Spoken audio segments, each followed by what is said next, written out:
Matania Radio.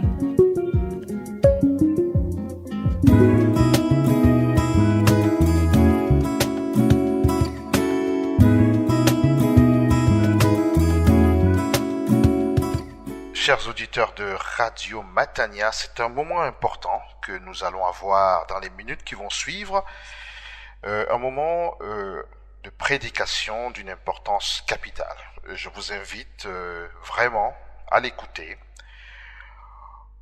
Écoutez cette prédication du pasteur Claude Messini-Mazi qui a pour texte de référence le livre d'Ésaïe, chapitre 63, le verset 19. Si vous avez la version du Semeur par exemple, mais si vous avez d'autres versions, ce texte correspond à la référence suivante, Ésaïe chapitre 64, le premier verset, et notamment la deuxième partie de ce verset. Ce verset est la fin de cette prière intemporelle du prophète Ésaïe dans lequel il exprime l'inquiétude de cette humanité en détresse devant le silence de son Dieu. Et cette prière est d'actualité aujourd'hui. C'est une prière qui s'adresse à notre Dieu, car notre Dieu sera toujours notre secours, et ce secours sera toujours attendu, espéré.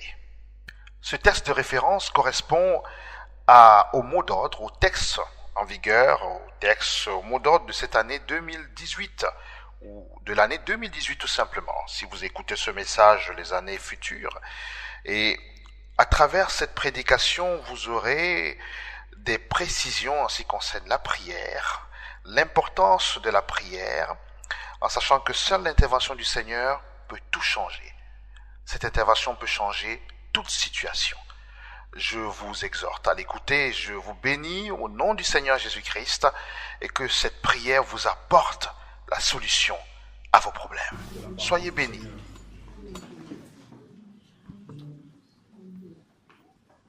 Nous allons lire dans le livre du prophète Ésaïe, chapitre 63. Ésaïe, chapitre 63, verset 7.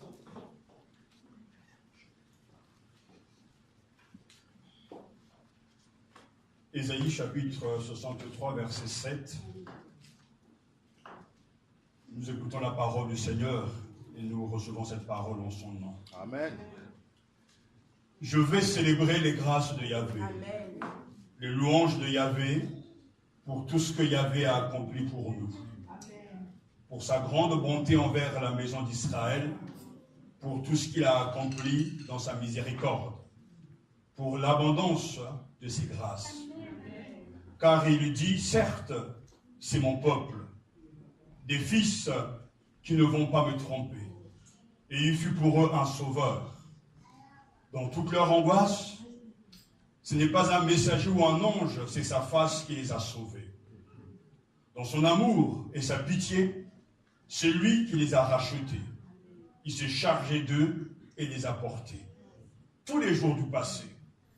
Mais eux, ils se sont révoltés et ils ont irrité son Esprit Saint.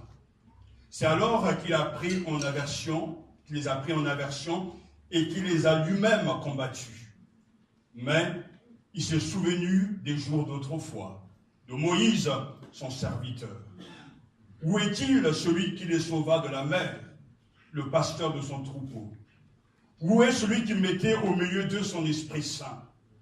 Celui qui accompagna la droite de Moïse de son bras glorieux, qui fondit les eaux devant eux pour se faire un renom éternel, qui les fit passer par les abîmes comme un cheval passe dans le désert.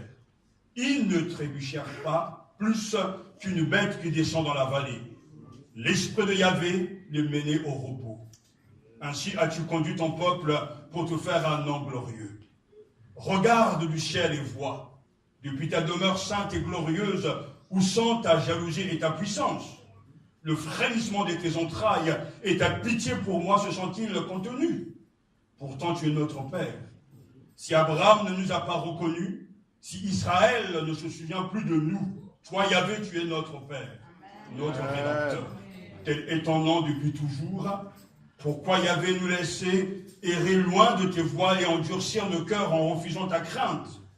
reviens à cause de tes serviteurs Amen. et des tribus de ton héritage. Pour bien peu de temps, ton peuple saint a joui de son héritage. Nos ennemis ont piétiné ton sanctuaire. Nous sommes depuis longtemps des gens sur qui tu ne règnes plus et qui ne portent plus ton nom. Ah, si tu déchirais les cieux et descendais, devant ta face, les montagnes seraient ébranlées. Amen. Comme le feu enflamme les brindilles, comme le feu fait bouillir l'eau pour faire connaître ton nom à tes adversaires. Devant ta face, les nations trembleraient. Quand tu ferais des prodiges inattendus, tu es descendu devant ta face, les montagnes ont été ébranlées. Jamais on n'avait ouï dire, on n'avait pas entendu, et l'œil n'avait pas vu un Dieu, toi, excepté agir ainsi, en faveur de qui a confiance en lui. Tu as rencontré celui qui, plein d'allégresse, pratique la justice. En suivant tes voies, ils se souviendront de toi. Amen. Voici que toi, tu t'es irrité et nous avons péché. Nous sommes à jamais dans tes voies et nous serons sauvés. Tous, nous étions comme des êtres impurs et nos bonnes actions comme du linge souillé. Tous, nous nous flétrissons comme des feuilles mortes et nos fautes nous emportent comme le vent. Plus personne pour invoquer ton nom, pour se réveiller en s'attachant à toi, car tu nous as caché ta face et tu nous as livrés au pouvoir de nos fautes. Et pourtant, Yahvé, tu es notre Père. Nous sommes l'argile, tu es notre potier. Nous sommes tous l'œuvre de tes mains. Yahvé, ne t'irrite pas à l'excès. Ne garde pas à jamais le souvenir de la faute. Vois donc, nous sommes tous ton peuple. Amen. Tes villes saintes sont devenues un désert. Sion est devenu un désert. Jérusalem, un lieu désolé. Notre temple saint est magnifique, où nos ancêtres te louaient, est devenu la proie du feu. Tout ce que nous aimions est devenu ruine. Peux-tu rester insensible à tout cela? Yahvé, te taire serait nous humilier à l'excès. Amen. Amen. Amen. Prions. Nous t'invoquons, Dieu notre Père, car tu nous connais tous. Alléluia. Et tu sais ce qui est bon pour nous. Nous te prions que ta grâce nous soit donnée de nous ouvrir à toi. Amen. Amen. Et de t'accueillir dans nos vies par le biais de ta parole. Viens parmi nous. Amen. Et agis dans nos cœurs et dans nos maisons, dans notre église, dans nos églises. Amen. Déchire les cieux et descends au milieu de ton peuple. Amen. Ramène nos cœurs vers toi, à toi seul. Amen. Et donne-nous de nous incliner en adoration devant ta sainte présence. Donne-nous de trembler devant toi, parce que nous savons que tu es le Saint d'Israël. Amen. Ah, si seulement tu déchirais les cieux. Si seulement tu déchirais les cieux. Alors les montagnes d'incrédulité seront chassées. Amen. Les montagnes de doute seront balayées. Amen. Car à ton église, tes enfants verront ta gloire. Père, aie pitié de nous, aie pitié de moi. Et fais-nous grâce. Au nom de Jésus-Christ, notre Seigneur. Amen. Amen.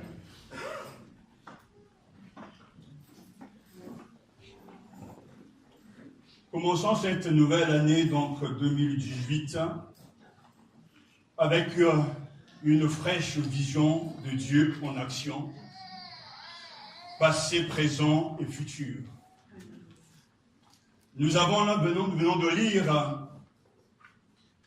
une puissante intercession du prophète qui va nous aider donc à mettre de l'ordre dans nos priorités, nos désirs, nos souhaits, nos envies.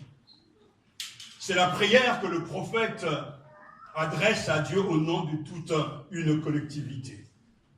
Le prophète intercède en faveur de son peuple, supplie l'Éternel d'intervenir. Détaché de son contexte occasionnel, cette prière prend un caractère, en fait, intemporel. Elle exprime l'éternelle inquiétude de l'humanité en détresse devant le silence de Dieu et son apparent abandon.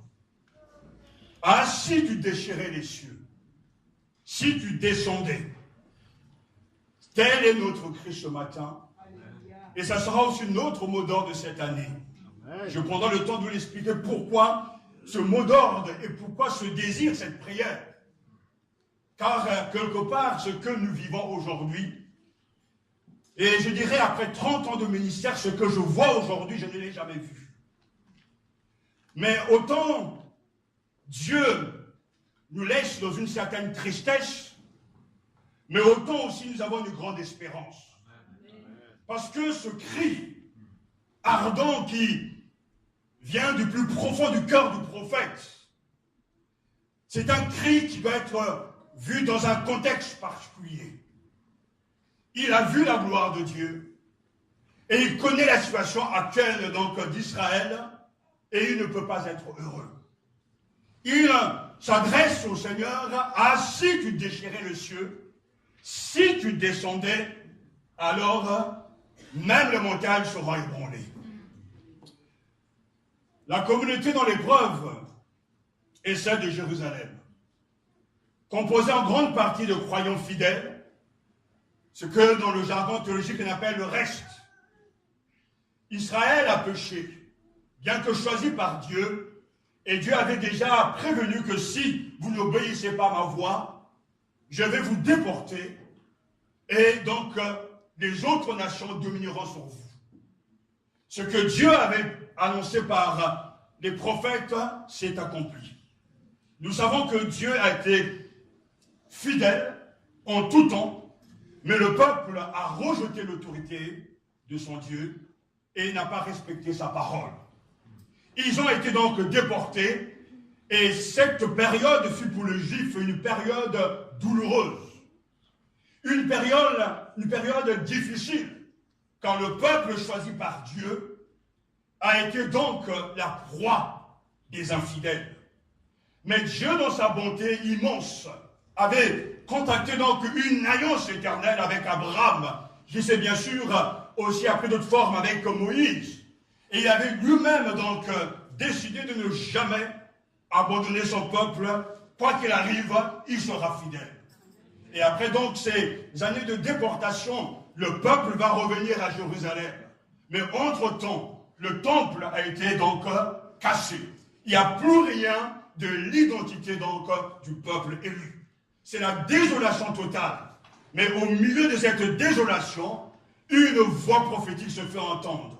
Une prière monte vers Dieu et qui est déjà exaucée, parce que nous savons que notre Jésus est déjà venu. Amen. Mais en ce temps-là, cette prière monte vers Dieu, parce que la situation est catastrophique, rien ne va plus, mais quand tout va mal, la prière est le moyen que Dieu nous donne de nous tourner vers lui et de lui demander son intervention afin que lui-même change les choses. Au milieu d'eux, un prophète dont nous ignorons le nom affermit leur foi et guide leur prière. C'est alors que jaillit sous sa plume comme un ultime recours cette adresse à Dieu notre Père. Israël, tout comme chaque chrétien, doit croire à l'efficacité de la prière, adressée au Dieu miséricordieux. À l'heure où tout va mal, le Seigneur entend la prière. Amen. En priant, je reconnais que seul le Seigneur, pour nous sauver de notre perte, doit intervenir activement en notre faveur et démontrer une fois de plus sa grande puissance. Puisque Yahvé, notre Seigneur est le Dieu sauveur, notre Père, son secours sera toujours attendu. Espérez, priez et vécu. Puisque Yahvé, notre Seigneur, est le Dieu sauveur, notre Père, son secours sera toujours attendu. Espérez, priez et vécu. Que fait-on quand on prie? je me tiens devant Dieu. Quand je prie, j'occupe ma juste place devant Dieu. Et le prophète Élie lui-même l'avait dit dans 1 Roi chapitre 17 verset 1. Éternel et vivant, le Dieu d'Israël, devant qui je me tiens, il n'y aura ces années-ci ni rosée, ni pluie, sinon à ma parole. Lorsque je prie, je me tiens devant Dieu. Et que, malgré l'entourage, malgré les difficultés, malgré justement l'oppression, malgré la désolation, l'intercesseur est conscient qu'il se tient devant Yahvé qui est vivant. L'Éternel devant qui je me tiens est vivant. Et j'ai appris que lorsque l'on prie, la prière se noue autour de ces trois mots. D'abord, merci, pardon et s'il te plaît. Merci, on va le voir ensemble. Mais pardon pour nos fautes et s'il te plaît, Seigneur, interviens. Le prophète intercède en faveur de son peuple. Il supplie justement l'Éternel d'intervenir parce que le peuple pleure. Parce que le peuple est malheureux. Ah, si tu déchirais les cieux, si tu descendais, ce cri du cœur témoigne du désir brûlant du prophète de voir le Seigneur intervenir en faveur de son peuple. C'est là mon cri, et ça doit être le cri de tous les enfants de Dieu. Parce que si vous êtes satisfait de l'état actuel de l'Église, c'est que vraiment vous êtes encore au plus bas. Mais nous voulons que Dieu déchire son ciel. Nous voulons voir, je veux revoir les choses que j'ai vues jadis. Au temps du réveil, Dieu marche au milieu de nous. Au temps du réveil, nos yeux spirituels étaient ouverts dans le monde spirituel. Au temps du réveil, les gens tremblaient dans la maison de Dieu. Ah Seigneur, si tu déchirais le ciel, si tu descendais, les montagnes devant toi seront ébranlées. Et c'est là notre prière, et que Dieu ait pitié de moi cette année, et qu'il me donne de vivre ces choses que nous avons vécues jadis. Car je ne parle pas ici de quelques mots, de quelques témoignages, c'est la réalité d'un Dieu qui a agi et qui agira encore. Alors, quand le Seigneur m'a donné cette parole, il y avait de la tristesse bien sûr dans mon cœur, mais en même temps il y avait un mélange d'espérance, de foi, parce que nous savons que seule son intervention peut tout changer. On peut changer les méthodes, on peut changer la disposition de la salle, on peut changer de bâtiment, mais c'est Dieu qui apporte la vie au milieu de son peuple. Et il le fait lorsque, dans l'Église, il trouve un ou plusieurs intercesseurs qui sont conscients de leurs péchés et qui sont devant lui et qui intercèdent en faveur de la nation. Et Dieu écoute ces prières-là. Alléluia. Nous avons une prière remarquable, une des prières les plus riches, une prière puissante de ce prophète. Et nous voulons, en cette année, nous inspirer pour que Dieu nous donne de comprendre l'essentiel, les priorités et réellement nos vœux, nos désirs. Cette prière débute avec ces quelques mots. Alléluia. Alléluia. Je veux célébrer les grâces de Yahvé. Ou, dit autrement, j'entretiens la mémoire des faveurs de Yahvé. Pour tout ce qu'il a fait pour nous. Tant de bonté pour la maison d'Israël, tant de bonté pour moi et ma maison, tant de bonté pour Matania, tant de bonté pour ses enfants. Je veux célébrer les grâces de Yahvé. Je veux justement dire les motifs de le louer, parce que Dieu a été bon pour nous. Pour sa grande bonté envers la maison d'Israël, pour tout ce qu'il a accompli dans sa miséricorde, pour l'abondance de ses grâces. Car il dit, certes, c'est mon peuple, des fils qui ne vont pas me tromper, et il fut pour eux un sauveur. Dans toutes leurs angoisses, ce n'est pas un messager ou un ange, c'est sa face qui les a sauvés. Dans son amour et sa pitié, c'est lui qui les a rachetés. Il se charge d'eux et les a portés tous les jours du passé. Autrefois, et là le prophète se souvient que Dieu est bon. Amen. Le prophète revoit, la marche de l'histoire. Il se remémore les largesses de Dieu. il rapporte et nous donne des motifs de l'intervention de Dieu. Oui, je veux célébrer, je dirais, du concret. Dieu a été bon pour moi. J'ai vu sa miséricorde. J'ai expérimenté l'abondance de ses grâces. Il m'a même appelé mon fils, c'est-à-dire mon peuple. Et lorsque j'étais dans les angoisses, il est intervenu. Il est venu lui-même nous secourir, nous racheter. Il a envoyé son ange. Il a même donné son esprit. Et c'est pour ces motifs que j'entretiens la mémoire des faveurs de Dieu. Et dans la vie du chrétien, il va avoir justement ce temps justement de réflexion où on regarde en arrière, où on regarde le passé et où on voit la bonté de Dieu nous accompagner. Où on voit justement la grâce de Dieu nous secourir, où on voit la pitié de Dieu déborder sur nous, car sans sa pitié, sans sa compassion, nul ne pourra tenir. Alors il rend grâce à Dieu. Je veux célébrer les grâces de Yahvé, les louanges de Yahvé, pour tout ce que Yahvé a accompli pour nous. Il médite. Et lorsqu'on médite, on veut donc gonfler sa foi. Lorsqu'on médite, on veut prononcer à voix basse justement et se rappeler le chemin parcouru. Nous avons à faire justement, à poser cet acte de regarder le passé. Non pas pour nous apitoyer ou pleurer sur ce qui est mal. Nous devons regarder le passé pour y voir la main de Dieu à l'œuvre. Parce que les choses ont été compliquées, mais Dieu a été présent. Lorsque nous regardons le passé, il ne s'agit pas de y retirer ce qui est mal, ce qui n'a pas marché, mais de nous souvenir de la bonté immense de Dieu. Et de savoir que cette bonté ne s'est pas arrêtée dans le passé, mais se renouvelle chaque matin. Dieu est bon. Et le prophète ici utilise une gamme de mots pour nous montrer l'immensité, l'amour de Dieu. Il parle de miséricorde, il parle de compassion, il parle justement de grâce, il parle d'amour pour nous dire combien Dieu est vraiment généreux. Amen. Alléluia. Et je veux justement le louer pour ses largesses. Alléluia. Parce que louer, c'est faire mémoire de dons reçus. Alors, ressort ton catalogue de bénédictions et coche justement les cases de la manifestation de la bonté de Dieu. Et là, tu pourras donc dire, Père, je te loue de ce que tu m'aimes tant et de ce que tu as été fidèle hier.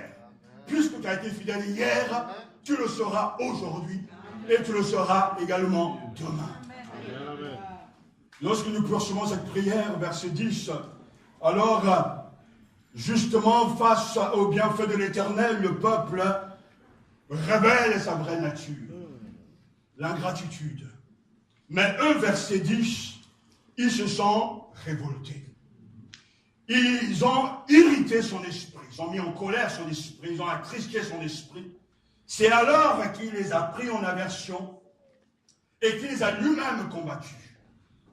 Mais il s'est souvenu des jours d'autrefois, de Moïse, son serviteur. Où est-il, celui qui le sauva de la mer, le passeur de son troupeau? Dieu n'a pas disparu. Le verset 13 nous dit qu'il ne fut passé par les abîmes comme un cheval passe dans le désert, ils ne trébuchèrent pas plus qu'une bête qui descend dans la vallée, l'esprit de Yahvé les menait au repos. Ainsi as-tu conduit ton peuple pour te faire un nom glorieux. Le Seigneur s'est révélé à eux comme le Dieu qui sauve, le Dieu qui protège. Il a été comme un père, une mère, puisque lui-même les a portés tous les jours du passé. Dieu a veillé sur Israël. Il a été fidèle à son engagement par rapport à l'alliance. Et il les a rachetés de l'esclavage. Il les a fait sortir d'Égypte en démontrant ainsi qu'il est le Dieu vivant et vrai, le Tout-Puissant. Nous devons nous rappeler que les prophètes n'ont jamais cessé de dire et de proclamer que le Seigneur Yahvé est le Dieu d'Israël, que lui seul peut sauver. Les astrologues ne peuvent jamais sauver. Ésaïe 47. Méprisables, les autres dieux sont incapables de sauver. Ésaïe chapitre 43. Et au chapitre 45, verset 20 à 21, là, le prophète nous dit, rassemblez-vous et venez. Approchez tous ensemble, survivants des nations. Ils sont inconscients ceux qui transportent leurs idoles de bois, qui prient un Dieu qui ne sauve pas. Annoncez, produisez vos preuves, que même ils se concertent. Qui avait proclamé cela dans le passé? Tu l'avais annoncé jadis, n'est-ce pas moi Yahvé? Il n'y a pas d'autre Dieu que moi. Un Dieu juste et sauveur. Il n'y en a pas excepté moi. Alléluia. Seul Yahvé sauve. Seul Yahvé pardonne. Yahvé sauve là où personne n'en est incapable. Là où personne ne le fait, il sauve. Ésaïe chapitre 59, versets 15 à 17. La vérité a disparu. Ceux qui s'abstiennent du mal seront dépouillés. Yahvé l'a vu. Il a jugé mauvais. Qu'il n'y ait plus de jugement. Il a vu qu'il n'y avait personne. Il s'étonne que nul n'intervient. Alors son bras devint son secours. Et sa justice son appui. Il a revêtu comme cuirasse la justice. Sur sa tête, le casque du salut. Il a revêtu comme tunique des habits de vengeance. Il s'est drapé de la jalousie comme d'un manteau. Seul notre Dieu sauve. Le salut est la propriété exclusive du Dieu de la Bible. Le salut est la propriété exclusive du Dieu de la Bible. Moïse l'annonce, les prophètes proclament le même message. Et lorsque nous arrivons à la fin dans le dernier livre de la Bible, nous avons le même message. Oh, les rachetés chantent. Et écoutez ce qu'ils sont en train de dire. Après cela, je vis. C'était une foule immense que nul ne pouvait dénombrer, de toute nation, tribu, peuple et langue. Ils se tenaient debout devant le trône et devant l'agneau vêtu de robes blanches et des palmes à la main. Ils proclamaient à haute voix, le salut est à notre Dieu, qui siège sous le trône et à l'agneau. Le salut est à notre Dieu, qui siège sous le trône et à l'agneau. Le salut est la propriété exclusive du Dieu de la Bible. Lui seul peut sauver. Et nous avons besoin de prier pour que Dieu sauve les Français. Que Dieu sauve dans nos églises. Car lui seul peut sauver réellement. Alléluia. Et quand il intervient, quand il déchire les cieux et qu'il descend lui-même au milieu de nous, il se passera de choses remarquables.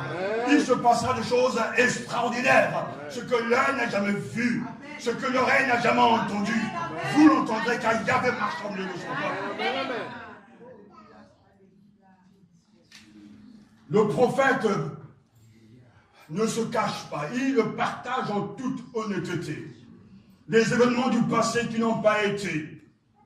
Comme nous venons de lire justement, le peuple s'est détourné de Dieu. Le peuple n'a pas suivi le Seigneur. Mais pourtant, Dieu ne l'a pas rejeté. Eux se sont révoltés. Et le texte nous dit qu'ils ont irrité son Esprit Saint. Ils ont attristé le Saint-Esprit. C'est une notion remarquable, une vérité remarquable. Déjà là, dans l'Ancien Testament, le Saint-Esprit est à l'œuvre. Et le Saint-Esprit peut être attristé. Nous savons que ce comportement, cette manière d'être, nous est donné ici par le prophète parce qu'ils se sont détournés de Dieu.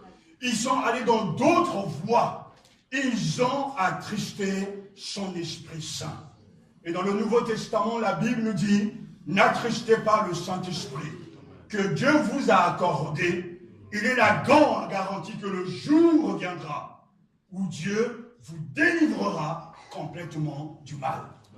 Éphésiens chapitre 4, verset 30, n'attristez pas le Saint-Esprit que Dieu vous a accordé. Il est la garantie que le jour viendra où Dieu vous délivrera complètement du mal. Et lorsque nous lisons ce texte avec donc Ésaïe, chapitre 64, versets 5 à 8, nous avons même là la description justement de leur péché. Dieu a fermé, a caché sa face. Dieu est en colère. Mais le prophète dit, nous sommes tous impropres à ton service, comme un objet impur. Et toutes nos belles actions sont aussi répugnantes qu'un linge taché de sang. Faisons mention à la femme. Lorsqu'elle a ce que les femmes ont. Nos torts nous emportent tous comme des feuilles mortes balayées par le vent. Il n'y a plus personne pour s'adresser à toi, pour se ressaisir et s'attacher à toi, car tu refuses de nous voir et tu nous as livrés, découragés au pouvoir de nos fautes. Et pourtant, Seigneur, c'est toi qui es notre Père. Nous sommes l'argile et tu es le potier. Tu nous as tous façonnés. Le péché nous empêche de communier avec Dieu. Le péché attriste l'Esprit Saint. Et c'est pour ça que Paul dira, rejetez le mensonge, que chacun dise la vérité à son prochain. Car nous sommes tous membres d'un même corps. Si vous vous mettez en colère, ne péchez pas, que votre colère se calme avant le coucher du soleil. Ne donnez pas au diable l'occasion de vous dominer. Que celui qui volait cesse de voler. Qui se mette à travailler de ses propres mains pour gagner honnêtement sa vie et avoir ainsi de quoi aider les pauvres. Qu'aucune parole mauvaise ne sorte de votre bouche. Dites seulement des paroles utiles. Amen. Qui répondent à un besoin et encouragent autrui pour faire ainsi du bien à ceux qui vous entendent.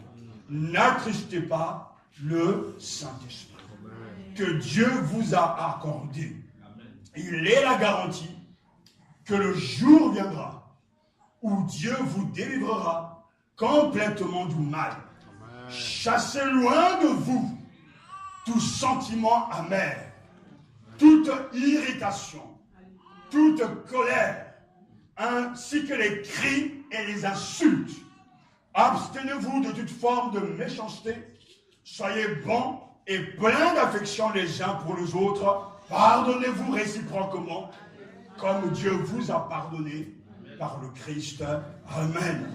Éphésiens chapitre 4, versets 25 à 32. Il était nécessaire de lire ce passage. Car lorsqu'on parle d'attrister le Saint-Esprit, on ne parle pas de choses en l'air, mais ce sont des actes qui sont contraires à la nature de Dieu. Ceux qui mentent attristent l'Esprit Saint. Ceux qui volent attristent l'Esprit de Dieu. Ceux qui vivent une vie désordonnée de débauche attristent l'Esprit Saint. Et s'ils ne se répandent pas, ils devront rendre compte au Seigneur. Ne soyons pas comme les Hébreux. Ne nous révoltons pas contre Dieu. Amen. Mais apprenons à être reconnaissants, car Dieu a été généreux jusqu'à maintenant. N'irritons pas le Seigneur. N'éteignons pas le Saint-Esprit.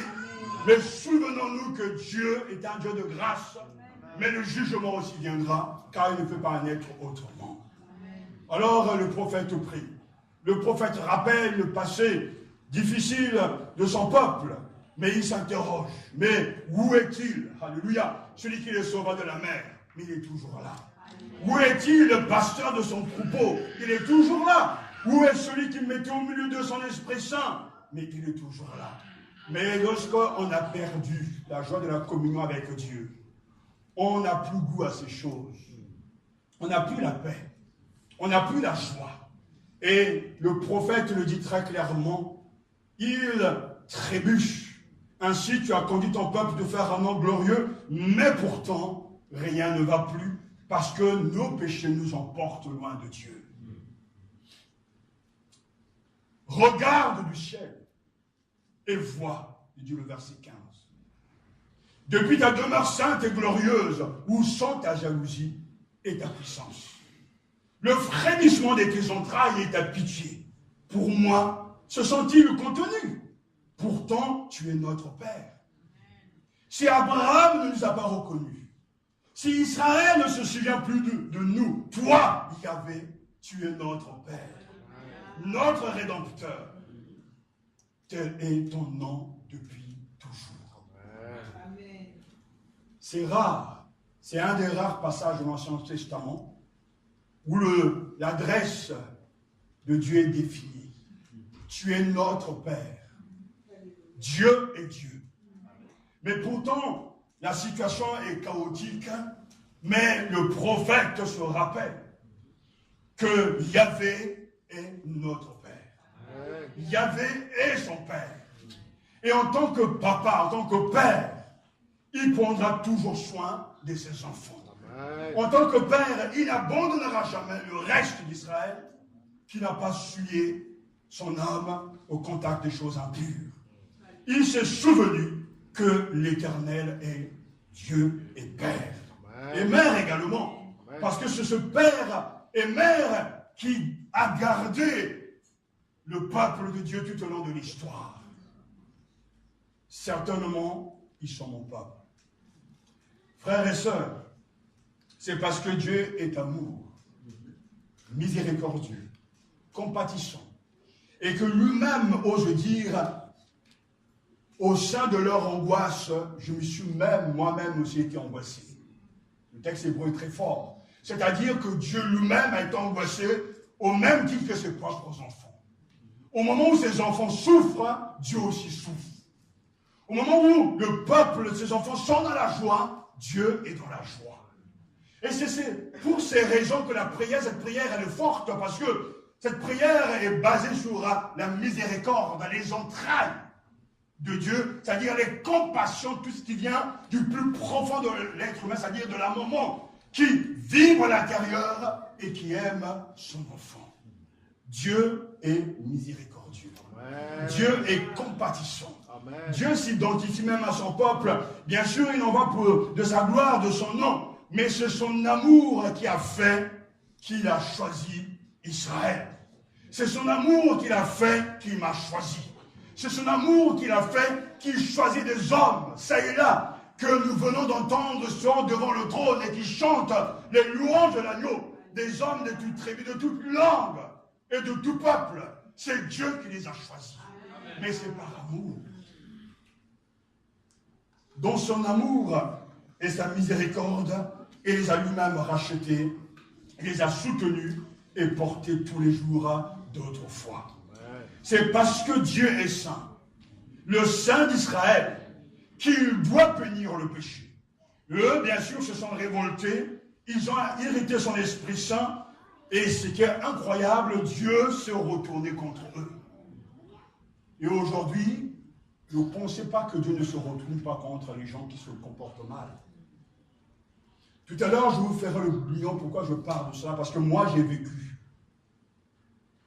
dans mon pays, dans l'église, quand les gens se comportaient mal, je les ai vus tomber par terre. Morts. Il a fallu les ranimer grâce à la prière. Pourquoi cette prière elle est importante? Parce que ces choses-là, quand on les a vécues, on ne pourra jamais être la même personne. Les choses d'autrefois que mes yeux ont vues. Et c'est pour ça que je dis, Seigneur, aie pitié de moi, je veux les revoir. Parce que ce que je vois, ce n'est pas ça. Mais Dieu aura pitié de moi. Amen. Comme Dieu aura pitié de cette nation. Et lui-même, il va déchirer les cieux, il va descendre. Amen. Car j'ai vu des gens mentir au pasteur et devenir fous. J'ai vu des gens voler et être maudits. Et il n'y a même pas de pardon. Parce qu'on croit que le pardon sera toujours là, en tout et pour tout. Alors que l'on aime le péché, on continue de pécher. Mais quand le Seigneur descend au milieu de son peuple, on ne joue plus. Quand le Seigneur marche au milieu de son peuple, vous tremblez dans l'église.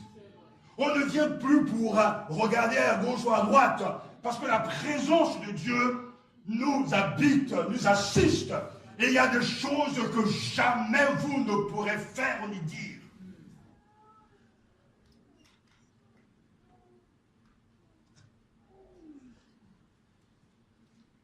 Et c'est pour ça que, en temps de crise, peut-être pour vous tout va bien, mais pas pour ce qui nous concerne. C'est parce que Dieu s'est souvenu de son alliance, qui écoute la confession de péché et la prière du prophète pour un nouveau exode. Le prophète prie pour un nouveau exode, parce que lui-même dit, mais autrefois. Et quand nous regardons la parole de Dieu, quand il y a une manifestation, ça s'appelle la théophanie, une apparition de Dieu, des choses se passent. Exode chapitre 3, Dieu se montre à Moïse, c'est le commencement du peuple de Dieu, je dirais. C'est le commencement d'un changement profond. Lorsqu'il monte sur la montagne de Sinaï, Exode chapitre 19 et chapitre 20, il va donner 10 commandements. Le peuple, voyant Dieu descendre sur la montagne, avec des flammes de feu, le peuple tremble. Lorsque l'on voit Élie au mont Carmel, et 1 Roi chapitre 18, et que le feu tombe du ciel, le peuple qui jadis servait les Baals se met à genoux et commence à servir le Dieu vivant et vrai. Et ils disent, nous savons que l'Éternel Yahvé est le seul vrai Dieu. Amen. Ce cri-là, ces paroles ne pourront jamais sortir vraiment du plus profond des cœurs s'il n'y a pas une apparition de Dieu. Si Dieu ne descend pas dans ta maison, dans ton cœur, tu pourras beau dire que Dieu est vivant, ça ne veut rien dire. Mais quand il descendra dans ton cœur, dans ta vie, et quand tu diras Yahvé est le seul Dieu, ces paroles viendront du plus profond de ton cœur. Je bénis Dieu parce que dans mon parcours, c'est un parcours, je dirais, exceptionnel. Petit déjà, j'ai la grâce de naître, de vivre dans un pays où il y a eu le réveil depuis 1947. Le Seigneur a envoyé des missionnaires suédois et le Seigneur a œuvré. Et un jour, dans ce petit village de Madia, le Saint-Esprit est descendu. Très petit. Mes parents m'ont amené dans ce village pour une grande retraite parce que tous les ans, il y avait des retraites spirituelles. Et ce premier soir, alors que j'étais tout petit, ce jour, je ne l'oublierai jamais, bien que pourtant moi-même, je sois des étapes de ma vie. Je suis né grâce à une prophétie. Et c'est pour ça que je crois à la parole prophétique. Mais il y a des étapes dans ma vie qui sont vraiment marquants et qui me montrent, qui me démontrent qu'il y avait Dieu. Amen. Ce soir, elle m'a dit, alors que je disais que je suis un jeune garçon, je dors. Et tout d'un coup, une présence mystérieuse, la présence de Dieu est descendue. Là où j'étais, je suis conscient de moi-même, mais je suis plus conscient de la présence de Dieu qui est là. À l'intérieur, mes yeux spirituels s'ouvrent et je vois les choses célestes. J'entends la voix de Dieu qui me parle comme il parle à un homme. À l'instant même, ce que je n'avais jamais va marquer ma vie et mon cœur. Le sentiment de ce qui est sacré va m'habiter. Je serai, et jusqu'à présent, je suis hanté par la peur. Certains pensent que quand on est au service de Dieu, quand je parle de la peur, ce n'est pas la peur d'avoir un Dieu méchant qui va vous détruire, mais la crainte d'un Dieu vivant. C'est-à-dire que cette crainte m'a habité à l'instant même parce que je venais de vivre une expérience inhabituelle. Le Dieu que je priais, dont j'avais entendu parler même à l'école du dimanche, est réellement vivant. Le monde spirituel, croyez-moi, si vous écoutez ce matin, et vous qui m'écoutez ailleurs, le monde spirituel existe. Au-delà de ce que vous voyez, il y a un autre monde, plus puissant que vous, plus réel. Et Dieu dont je parle et dont je suis devenu le serviteur est réellement vivant. Il est assis sur un trône et il dirige l'histoire. Vous pouvez faire ce que vous voulez, mais un jour, écrivez ça quelque part, ce que je vous dis, vous l'entendrez au dernier jour. Parce que Dieu est vivant. Pourquoi je prie, Seigneur, déchire le ciel et descend, alors les montagnes seront ébranlées. Parce que quand Dieu descend dans la vie de Juan, le sacré prend place.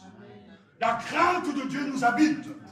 Voler, parler mal contre le serviteur de Dieu, c'est des choses que je n'ai jamais faites. Jamais. Il y a des choses que j'entends. Il y a des choses que j'ai vues. Il y a des infidélités que je vois que jamais on ne pourra faire. Parce que quand la crainte de Dieu n'est pas là, les gens se permettent tout. Ils font tout, ils disent tout. Mais quand la crainte de Dieu est là, vous tremblez. Le fait même de voler un centime à Dieu, vous ne pourrez jamais le faire. Le fait de rapporter un faux témoignage, vous ne le ferez jamais. Même quand vous voyez qu'une église ne marche pas, vous n'allez pas juger, parce que c'est la maison de Dieu. Il y a des choses que je vois aujourd'hui que je n'ai jamais vues. Et même si je n'étais pas chrétien, je ne le ferai jamais. Parce qu'il y a quelque chose qui s'est perdu en route. Alors nous prions ce matin, oh Seigneur, déchire les cieux. Amen. Et descends comme tu descends dans Gwedi. Que des miracles se produisent, mais le miracle le plus grand, c'est le sentiment du sacré de la présence de Dieu. Quand je vois aujourd'hui des gens infidèles à l'église, regardez la salle. Des responsables infidèles qui quittent même leur poste. Jamais ce pendant 30 ans, je n'ai jamais vu ça et je n'ai jamais fait ça. Parce que quand on n'est pas habité par le sacré, quelque chose ne va pas. Il n'y a pas le vrai repos, il n'y a pas le vrai service. Mais béni soit Dieu parce que cette vision apocalyptique, cette vision réaliste ne doit jamais nous faire baisser les bras. Il vient de nous mettre dans notre esprit une prière d'intercession. Ah Seigneur, si seulement tu déchirais les cieux, si tu descendais, les montagnes seraient ébranlées. Amen, amen.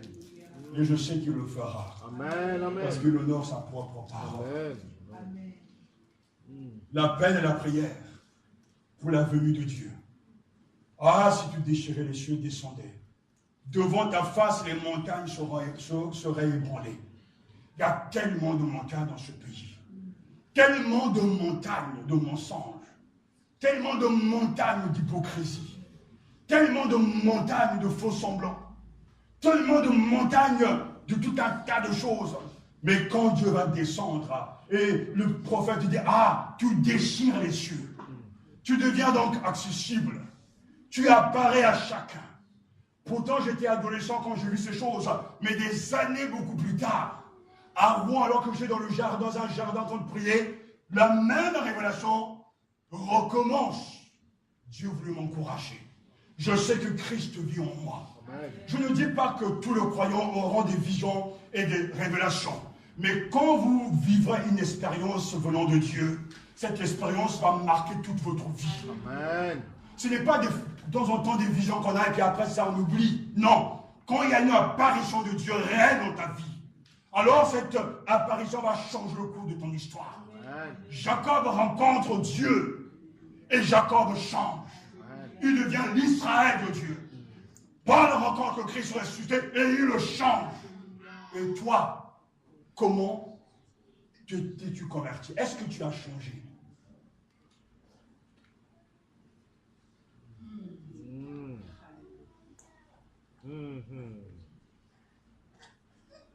Qu'exulte la campagne, et tout s'enfuit, que tous les arbres des forêts crient de joie. Nous dit le psalmiste, psaume 96, verset 12, Dieu vient et sa venue est attendue. Lève-toi, brille quand ta lumière paraît plutôt. Et la gloire de l'Éternel se lève sur toi. Car voici que les ténèbres couvrent la terre et l'obscurité les peuples, mais sur toi, l'Éternel se lève, sur toi, sa gloire apparaît. Alléluia. Et le prophète prie. Il faut que Dieu lui-même déchire les cieux et descende. Amen. Il faut vivre la situation des Juifs. Quand vous avez tout perdu, il ne reste plus rien de ce qui fait votre fierté. Plus d'identité, plus de biens. Vous revenez de l'exil, plus de maison, plus de temple. Le temple a été détruit. Et le temple est le symbole de la présence de Dieu au milieu d'eux. Ça dit que Dieu n'est plus là. Dieu est absent. Et on a en face de soi le silence de Dieu. Ils savent qu'ils ont péché. Ils sont conscients de leur faute. Et c'est quand même incroyable parce qu'ils reconnaissent leur état. Mais au lieu de dire, voilà, c'est à cause de nos fautes et nous le méritons, non. Ils s'en prennent même à Dieu. Mais en même temps, Dieu entend ce cri-là. Parce qu'il est notre seul secours. Et c'est pour ça que quand je dis, Seigneur, aie pitié de moi, ton serviteur, parce que la tristesse laisse place à la joie d'un renouveau. Qu'il y ait cette réalité de cet exode, cette sortie, cette libération. Ou ce que jadis nous avons vécu à Rouen, à Paris. nous le vivons encore de nos jours. Amen. Que le mal que nous voyons, qui semble être plus puissant que le bien, soit balayé par la venue de ta présence. Amen, amen, amen. Les gens mauvais deviennent encore plus mauvais et plus nombreux. Que Dieu vienne lui-même balayer et que le reste fidèle. Amen. Car ceux qui sont revenus de l'exil étaient le reste qui était fidèle. Amen.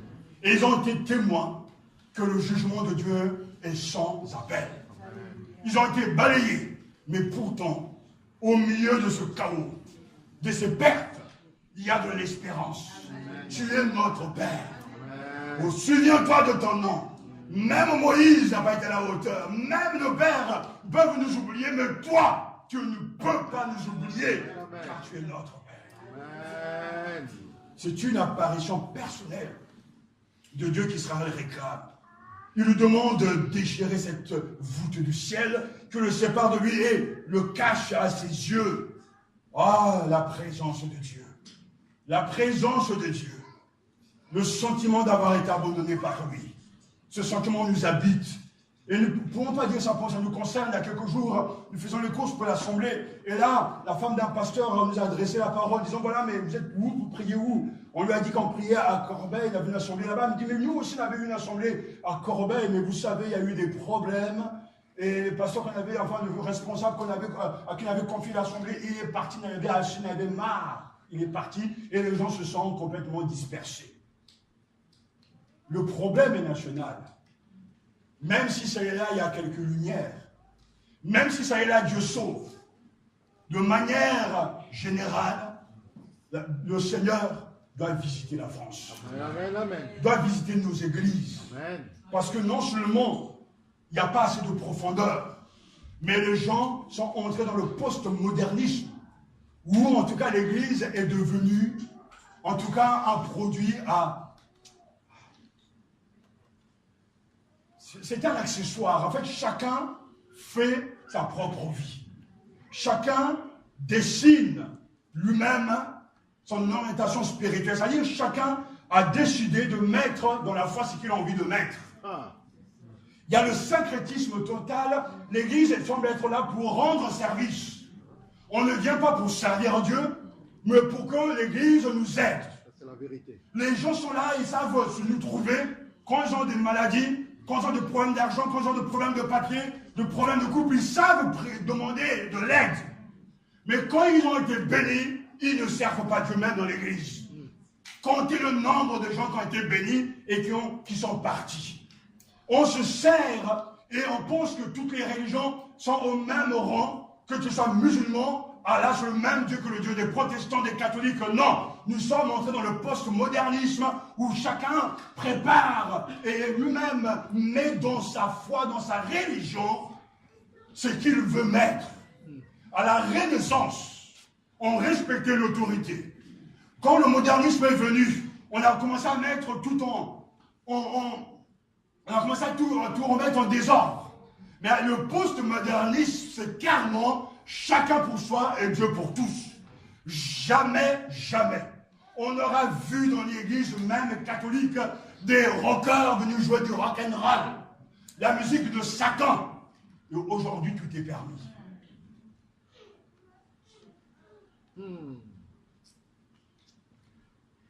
Vous allez sans doute me dire, c'est un prophète de malheur. Non, ma vision est claire. La Bible est claire. Quand le peuple s'éloigne de Dieu, le Seigneur lui-même, je les ai livrés au pouvoir de leur faute. Et c'est très marquant car tu nous as caché ta face et tu nous as livrés au pouvoir de nos fautes. Et les gens continuent dans le mensonge. Je n'ai jamais vu autant de gens mentir. Jamais. Dans mon parcours spirituel, je dis c'est un parcours exceptionnel. Né à Brazzaville, le Seigneur permet tout petit que j'arrive en France avec les parents, etc. Mais ce qui est particulier, c'est que les premières années de ma vie, qui sont mes belles années dans le ministère, je n'ai été que dans les églises. Excusez-moi si je vous le dis, il n'y avait que des blancs. À Rouen, dans l'église où j'étais le seul noir. Mais Dieu, dans sa grâce infinie, dans sa providence, parce que quand je regarde et en lisant cette prière, je sais et je comprends mieux pourquoi Dieu m'a fait faire ce chemin, m'a fait prendre ce chemin, parce qu'il a des raisons de le faire. Permettez-moi, parce que c'est indiscrétion, pour comprendre pourquoi ce cri est important. Je grandis dans cette église, et la première chose lorsqu'on arrive en Rouen, mais mon père va faire, on arrive, on a un autre appartement, sur le directeur d'abord d'un centre, il va faire venir le pasteur à la maison. Et il a fait appel à un traiteur. Et il va demander que le pasteur arrive pour d'abord bénir la maison avant que nous n'y installions. Parce que nous avons grandi avec le respect de la prière de celui que Dieu a appelé. Il y a des choses que je vois aujourd'hui, des choses que les gens font, je me suis allé au courant de rien. On pourra dire qu'on met ça sur le compte du fait qu'ils n'ont pas confiance, mais je ne crois pas. C'est le fait simplement, les gens cachent des choses parce qu'en eux-mêmes, ils sont dans la contradiction totale. C'est pour ça que je dis devant Dieu, je parle des choses que Satan fait, je ne peux jamais les faire, mon pasteur. Je ne l'ai jamais fait et je ne pourrai jamais les faire. Quand on craint Dieu, le serviteur, la parole, c'est sacré. Et quand j'arrive à Rouen, justement, le Seigneur me laisse là, je veux grandir. Ce qui est étonnant dans cette église, où je commence, où je prends ma responsabilité, responsable des jeunes, après je veux être responsable des colonies de vacances, je grandis, je suis pratiquement, j'ai le seul mort de temps en temps, il y a des gens qui arrivent, je grandis dans une atmosphère. Il y a des problèmes, des fois, quelquefois dans l'église, et je me rappelle, les problèmes peuvent éclater, vont durer 2 mois, 3 mois, 5 mois, et puis après, on oublie. Mais dès que je suis arrivé dans les églises de Noirs, les problèmes sont éternels. Ça dure des années. Je vous dis ça parce que ce n'est pas un évangile, je dirais, différent des autres. Et que souvent les gens disent que de fois la culture joue beaucoup. Non. Je crois qu'il faut être conscient de nos réalités pour que le Seigneur nous libère. Amen. Dans cette église, je suis en train de grandir. Tout d'un coup, un pasteur arrive d'Angleterre, qui sera mon mentor, le pasteur David Powell. Il y a beaucoup de gens dans l'église et le Seigneur permet qu'il m'aime d'un amour que moi-même je ne comprends pas. Déjà dans l'église, le couple pastoral même, la femme du pasteur qui tenait la librairie m'offrait toujours des livres parce qu'elle savait que j'aimais lire. Et quand le pasteur anglais arrive, tout d'un coup il vient me voir, il me dit voilà, il me dit en tout cas, si toi tu n'es pas serviteur de Dieu, c'est que je me suis trompé de vocation. Il ne me connaît pas et il dira donc à mon pasteur, j'aimerais récupérer ce jeune chez moi en Angleterre. Moi, en ce moment, je bricolais avec mon anglais, donc c'était pas assez bizarre. Mais dans sa grâce, Dieu va permettre. Un jour, je me retrouve dans le train et j'arrive à 2h du matin à Rosram, en Angleterre. Et ce grand pasteur d'une église de 600 membres, directeur d'école biblique, m'attendait à la gare. Et dès qu'il m'a vu, il a dit, Praise the Lord! À l'instant même, au contact de cet homme de Dieu, l'esprit de louange commence à vibrer dedans de moi. Il commence à travailler en moi. Je commence à comprendre l'importance de louer Dieu, d'adorer Dieu. Je saute d'autres étapes, on a passé un bon moment ensemble. Après, par la grâce, j'arrive à Paris. Là, pour la première fois, mon oncle donc, veut que j'habite avec lui à Porte donc, de Saint-Cloud et je cherche une église. Et je me retrouve à Boulogne-Billancourt, dans une église baptiste qui vivait le réveil au temps où la Côte d'Ivoire vivait le réveil avec le pasteur de là-haut. Et dans cette église, une femme s'approche de moi, qui s'appelle donc Marie-Muriel Lartigue, une sœur juive, qui va m'aimer comme si j'étais son propre fils. Et tout ça, ça se passe dans le même contexte.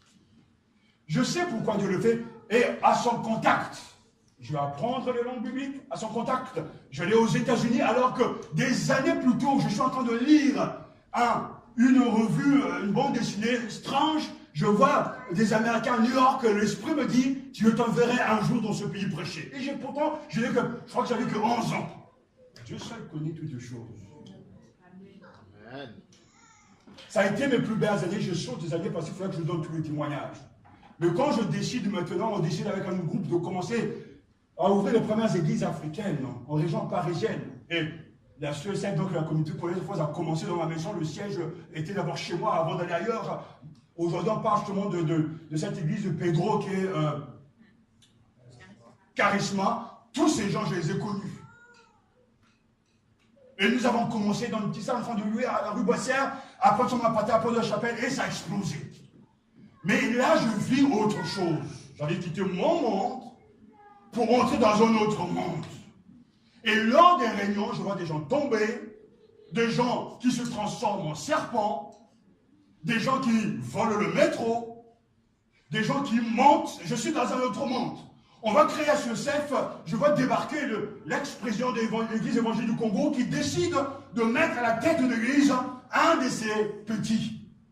Parce que ce n'est même plus une question de vocation, mais parce qu'il est du sud, on va mettre quelqu'un là. Parce qu'il est du nord, on va mettre quelqu'un là. Et moi, je suis choqué.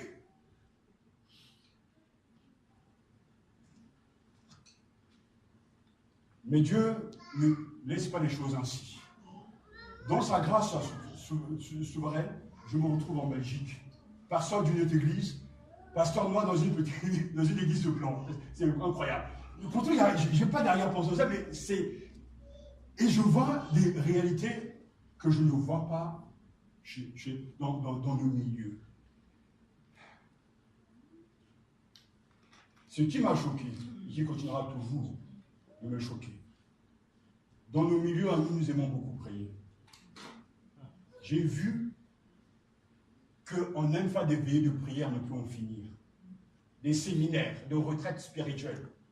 Mais ce que j'ai vu aussi, c'est que ces mêmes gens qui prient, dès qu'ils ont fini, c'est vraiment des cas. Et je suis gentil. Ils ont la langue bien pendue. Ils sont radins. Vous avez une église de 500 membres black, une église de 20 anglophones. Vous, il n'y a pas photo. Vous donnez 1 million, un black, un noir, lui, il va acheter d'abord plusieurs terrains. Sur 1 million, il va utiliser au moins 990 000 euros. Et peut-être qu'il ne donnera que 1 000 euros à l'église.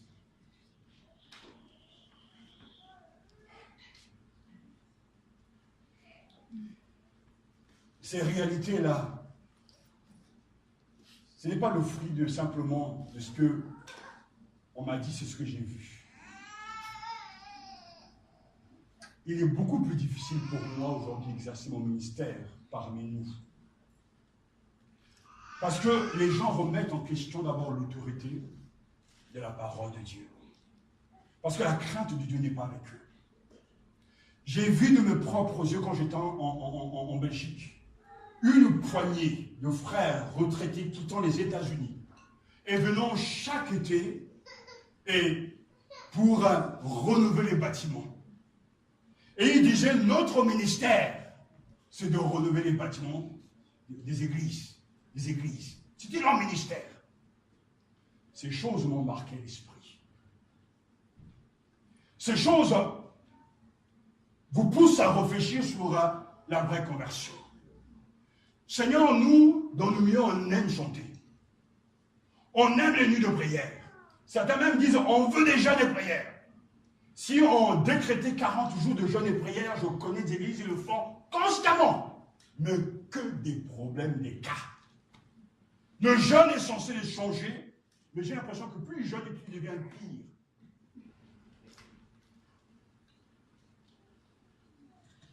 J'ai voulu transposer ces choses à notre temps parce que le prophète pleure.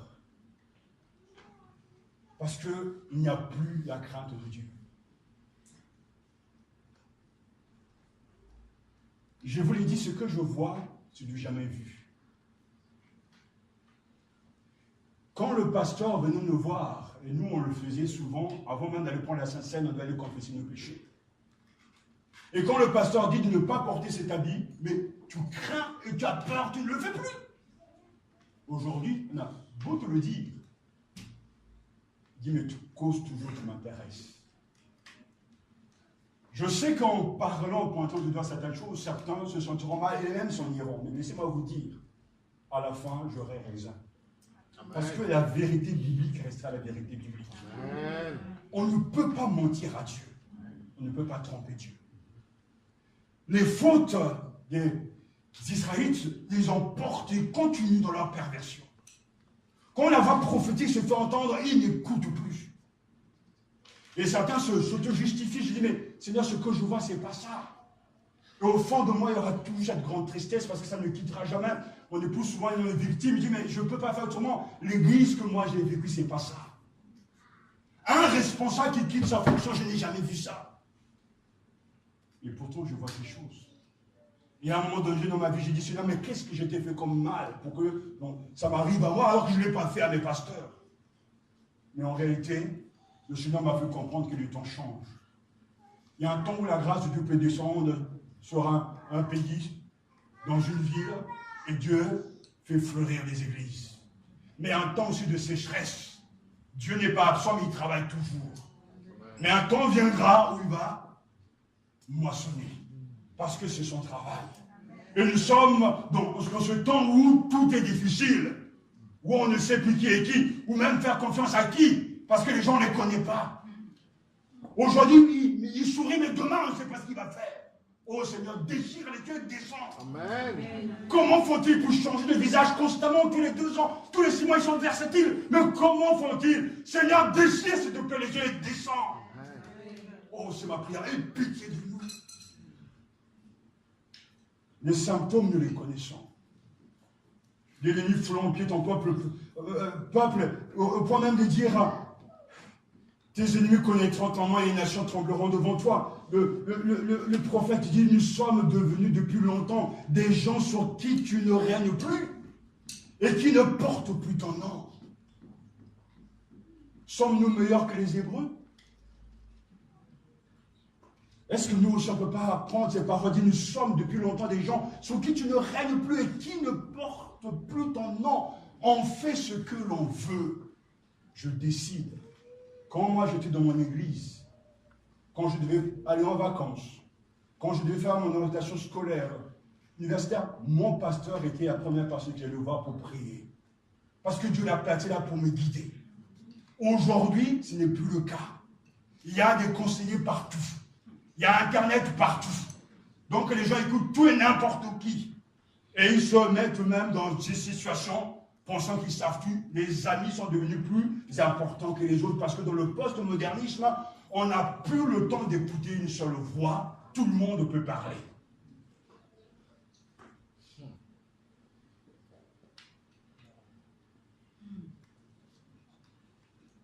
Aujourd'hui, nous voyons des infidélités même dans les dîmes et les offrandes. Une fois sur 2, les gens donnent. Une fois sur 2, on pense que ça monte, ça va tenir. Après, ça rechute. Dans le passé, je n'ai jamais vu ça. Si vous regardez toutes les églises en France, ce sont des hommes et des femmes qui ont consacré leur argent pour bâtir des instituts bibliques, pour bâtir des églises. Nous sommes en train de vivre avec l'héritage du passé. C'est vrai. Parce que ces hommes et ces femmes croyaient que Dieu devait avoir la première place. Nous sommes devenus un peuple sur qui tu ne règnes plus. Des gens sur qui tu ne règnes plus et qui ne portent plus ton nom.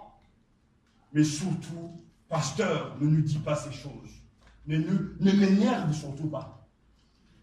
Laisse-moi, dans ma conception de la foi, laisse-moi être au bénéfice de l'Église. Fais ton travail à toi. Laisse-moi vivre ma vie. Laisse-moi me te cacher des choses. Laisse-moi être moi-même. Mais ce n'est pas cette église que nous voulons. Une église que Dieu veut, c'est une église vivante. Amen. Où les gens sont vrais. On devrait être capable dans cette église de dire, voilà frère, je passe par des moments difficiles. Je suis troublé dans mon fort intérieur, priez pour moi sans que personne n'ait à juger, parce qu'au temps du réveil, il n'a même pas le droit. Je me souviens alors que nous sommes en Gouédi dans une paroisse de chez nous, à Brazzaville, et il y a le prophète Doudou qui est là, en train de le culte est tellement fort, la présence de Dieu descend dans la salle. Mais tu n'as même pas le droit de juger l'autre, tu ne peux même pas. Ton propre péché est en train de te hanter.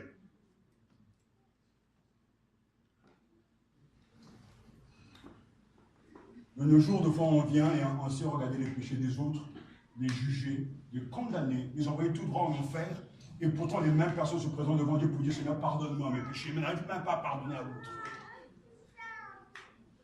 La contradiction. Ah, Seigneur. Le prophète utilise deux images fortes. Nous sommes comme un vêtement, un linge souillé. C'est ce que les femmes utilisent lorsqu'elles ont leur rein et que l'on jette. C'est une image sale. Mais choisi par Dieu, nous sommes comme un vêtement, un linge souillé. Et nous sommes tous flétris comme une feuille. Il n'y a rien de bon. Je ne vais pas aussi loin que le prophète, et pourtant c'est fort. Une feuille flétrie, un linge sale. Et pourtant Yahvé, tu es notre Père. Nous sommes l'argile, tu es notre potier. Nous sommes tous l'œuvre de tes mains, et c'est là notre prière, Seigneur, refais-nous. Parce que quand le prophète dit, en utilisant ces deux images, tu es notre Père, tu es notre potier, en train de dire vraiment à Dieu, tu m'as fait, nous sommes à toi, tu es responsable de nous, Seigneur.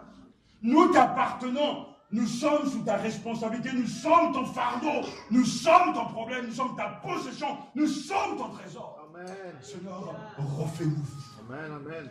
Refais-nous, Seigneur. Amen. Tu es notre potier, nous sommes tous l'œuvre de tes mains. Et c'est parce que Dieu est notre Père que nous avons un avenir, un futur, et il le fera certainement. Dieu est Père parce qu'il est le Créateur. Dieu est Père parce que c'est lui qui nous a créés. Pourtant, tu es notre Père à 3 reprises. Cette vérité retentit. Pourtant, tu es notre Père. Car c'est de Dieu seul, Père à toujours, que tout croyant peut attendre de secours dans les situations hors de contrôle, situations de détresse, de désespoir. Yahvé, il agira. Ne t'irrite pas à l'excès. Ne garde pas à jamais le souvenir de la faute. Nous sommes tous ton peuple. Ah, j'y vois vraiment beaucoup d'espérance. Et nous savons, il faudra lire chapitre 64 à 65 pour se rendre compte que Dieu avait écouté cette prière et l'a exaucée. Mais nous, à la lumière de la venue de Jésus, tout a déjà été accompli. Le Christ n'est-il pas Jésus, celui qui sauve? Celui qui libère du pouvoir du péché. Celui, lorsqu'il vient, transforme des vies. Celui qui est rempli de compassion et qui tend la main à celui qui est tombé. Celui qui ne juge jamais, mais qui relève. Celui qui donne du courage à ceux qui sont fatigués. Jésus est notre nouveau Moïse. Et nous n'avons pas à vivre dans le passé, mais maintenant au présent avec un Jésus victorieux. Un Jésus qui est descendu du ciel pour nous apporter la réalité céleste. Oh, si Dieu descendait à nouveau, il pourrait reconstruire son Église. Si Dieu descendait à nouveau, alors l'Église sera remplie d'amour. L'Église sera remplie justement de sainteté, d'authenticité, d'engagement, de zèle, d'un enthousiasme sans précédent.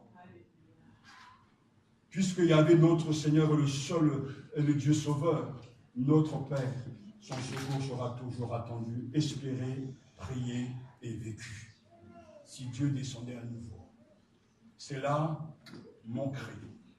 C'est là notre credo. Je ne sais pas si Dieu va entendre cette prière cette année.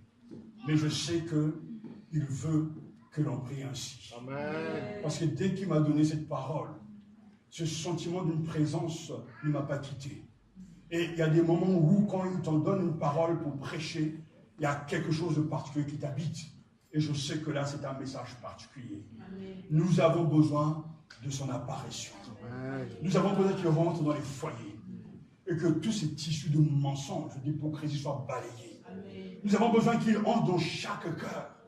Pour que lorsque nous disons que nous nous aimons, que ce soit du solide, du réel. Quand nous pardonnons, que ce soit un pardon réel. Que l'Église même passe par la persécution, c'est normal. Tant que lui, il marche au milieu de nous. Si Dieu descendait à nouveau, il y aura des jeunes gens, des jeunes filles scellées.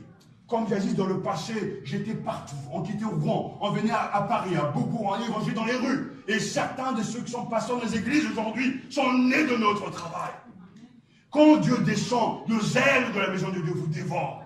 Vous ne pourrez jamais arriver en retard constamment, être un fidèle en rayon constamment, c'est pas possible. Le sacré va vous habiter. Amen, amen, amen. Si Dieu descendait à nouveau, les cœurs des croyants seront remplis de la plénitude de la parole. J'ai eu la grâce de mon parcours de rencontrer à la fin de sa vie le pasteur Farina qui était un des témoins du réveil en Normandie. Très vieux, juste quelques mois avant sa mort. Et il m'a parlé du réveil. Quand les gens sont réveillés par l'esprit, ils aiment la Bible. Ils sont remplis de la parole de Dieu. Le chrétien moyen jadis connaissait plusieurs chapitres de la Bible par cœur. Si Dieu descendait à nouveau, tous les chrétiens auront les dons spirituels. Il n'y aura pas d'envie, il n'y aura pas de jalousie. Parce que chacun sera à sa place en train de servir Dieu et l'Église. Quand Dieu descendait à nouveau, il y aura eu un profond respect de la maison de Dieu. Un sentiment de sainteté qui ne va jamais te quitter. Si Dieu descendait à nouveau, la passion des âmes va te gagner. Tu vas chercher à convertir les autres. Si Dieu descendait à nouveau dans les églises, on aura des croyants fidèles qui n'abandonnent pas leurs assemblées, des responsables fidèles. Jamais, jamais je n'ai quitté une responsabilité. Jamais.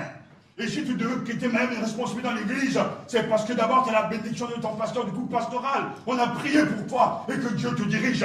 Mais ce que je vois aujourd'hui, quelqu'un décide à cause d'une carrière de quitter l'église, de laisser l'œuvre de Dieu et de dire c'est Dieu quand même qui le guide. J'y crois pas. Si Dieu descend à nouveau dans ta vie, tu auras ce saint respect. Et tu chercheras avant tout à plaire au Seigneur.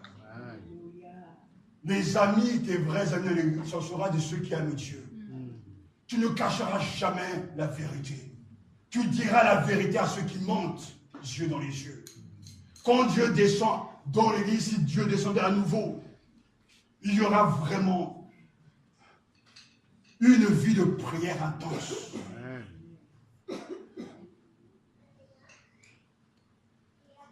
J'ai utilisé mon jeu parce que ce que je vous dis, vous pouvez le vérifier dans ma vie. Quand le sentiment du sacré vous habite, combien de fois vous allez en retard, combien de fois vous allez manquer le culte, même malade, le Seigneur nous donne d'être là. Amen. Quand vous aimez le Seigneur, il n'y a rien qui doit vous empêcher d'être là. Aujourd'hui, on ne sait ce que je n'ai jamais vu il y a 20 ans, 30 ans, je le vois. Il y a 20 ans, 30 ans, les dimanches étaient des jours sacrés, même pour les païens. Les seuls magasins ouverts, c'était les Arabes. Aujourd'hui, celui même qui entend ce que je suis en train de dire au nom du Seigneur va quand même chercher un emploi, sachant qu'il va travailler le dimanche. Il va dire, le Seigneur comprend, j'ai des factures à payer. Comme si le Père de lui-même ne savait pas qu'il a des factures à payer. Mais on préfère mieux se créer son propre Dieu, ses propres règles, que de se soumettre à Dieu. Je n'ai jamais travaillé le dimanche. Même étudiant ne faisait pas le dimanche. Mon groupe de jeunes, on avait appris, après avoir lu le livre « Que ferais-je à ma place ?» Et ce livre, il avait tellement marqué qu'on avait décidé en tant que jeunes de ne pas faire certaines choses, de ne pas aller auprès des filles, de ne pas regarder n'importe quoi, de ne pas lire n'importe quoi, de trouver, de garder sacré le jour du Seigneur. Et ces choses sont restées. Ne croyez pas que celui qui dit « cherchez d'abord le royaume de Dieu et sa justice » et tout le reste sera donné par-dessus, va abandonner ceux qui lui obéissent. Ça ne s'est jamais vu. Que Dieu ait pitié de moi. Amen. Oh, si tu déchirais les cieux. Seigneur, envoie dans l'heure matinée, je sais qu'il viendra. Ces âmes qui te cherchent et qui ont besoin de toi. Une église qui va avancer. Car je sais que si nous sommes tous des pécheurs, nous ne pouvons pas prendre sur nous tous ces péchés pour dire que c'est à cause de... Non, c'est qu'il y a un malaise national. L'Église devient prestataire de service pour célébrer les grands moments de la vie. Certains ne voient que le jour de deuil, de naissance, de baptême. Ce que je vois, je n'ai jamais vu. Nous, baptisés, on était là tous les dimanches. Certains baptisés, on les voit même plus. Oh Seigneur, déchire les cieux. Devant toi, les montagnes s'ébranleraient. Derrière ce message, il n'y a rien de jugement, mais un désir ardent de revivre ce que j'ai vécu jadis, Amen. les plus belles années. Mm. Je ne veux pas venir, comme je disais à mon épouse, je ne veux pas venir à l'église avec un sentiment, j'en ai assez, je suis fatigué. Non, j'aime trop l'église. Mais je veux venir à l'église parce que c'est la maison de Dieu où j'ai grandi, où par sa grâce nous allons aussi mourir. Et il doit avoir la joie de servir Dieu. Amen. Mais Seigneur, déchire les cieux, Amen. descends au milieu de nous Amen. et ramène le cœur à toi. Amen. Et moi-même, je me mets dans cette prière, nous avons tous péché. Mm. Nos vêtements sont sales. Il n'y a rien de bon. Notre propre justice, ce n'est que du vent. Ah, si tu déchirais les cieux et si tu descendais. Alléluia. Amen. Nous voulons nous courber devant Dieu. Mm.